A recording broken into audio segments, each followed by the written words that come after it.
best form of suicide awareness is knowing people. Again, it comes down to friendships. It comes down to relationships. How well do you know people? Are they acting strange? Are they, are you familiar enough with with the signs that someone might be depressed or despondent or considering suicide? In my case, yeah, there was a lot of red flags that my wife was having problems, but I kind of overlooked them because she was pregnant, and I was kind of told by friends that, yeah, women act weird when they're pregnant, so I would kind of put a lot of those things to the side. I sometimes feel that, yeah, I probably could have prevented it if I had maybe been a little more aware of some of the signs or symptoms that, that people are expressing that might indicate that they're suicidal or are depressed or are thinking about ending their own life.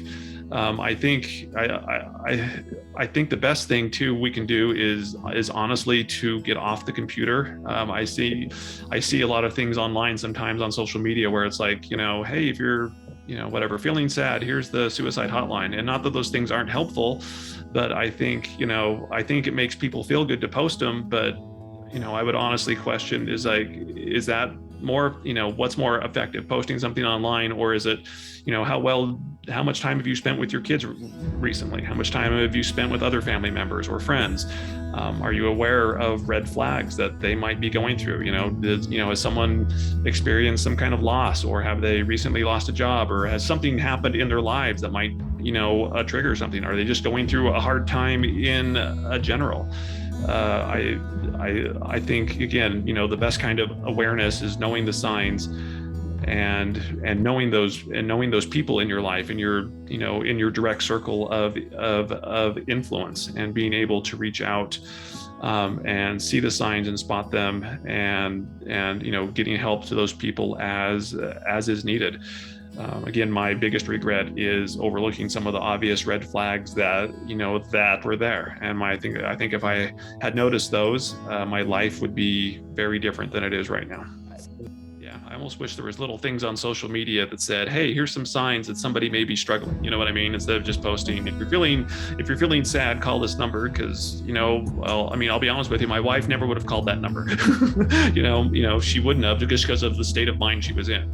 But if I had, if somebody had said, hey, here's 5 signs that someone might be, I don't know, teetering on the edge, or however you want to phrase it.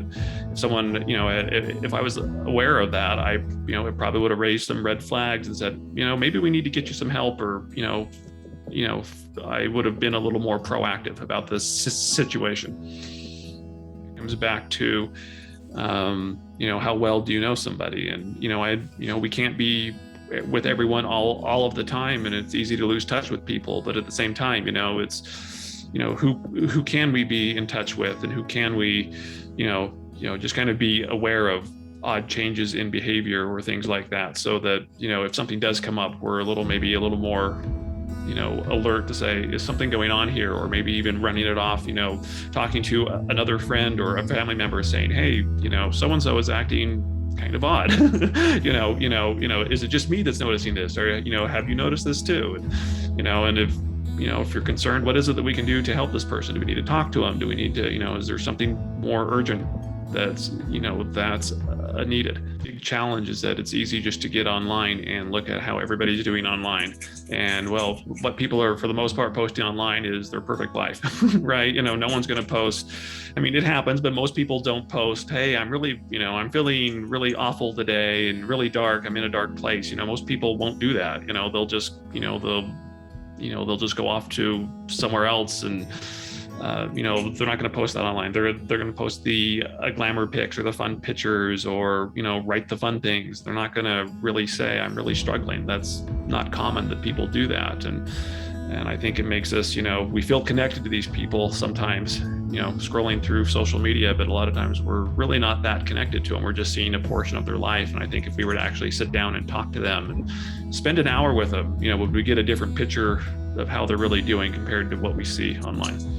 And it's the easy way too, right? It's easy to click on, whatever, to open an app and just start scrolling. That's easy. It's hard to maybe pick up the phone or call somebody or text somebody and say, hey, we haven't hung out in a while. Why don't we go why don't we go hang out? Why don't we go get a drink or something? Or why don't you come over and spend some come over for a dinner? That's a harder thing to do. But I think if we did that more, I think we could make more of a difference in people's lives. My website is abelkeogh.com. That's www.abelkeogh.com. And my memoir that deals with the suicide of my late wife and moving through that and finding love again is called Room for Two. And if you go to the homepage, there's the cover right there. You can click on the cover and read the first couple of chapters, and there's links there as well if you are interested in reading more.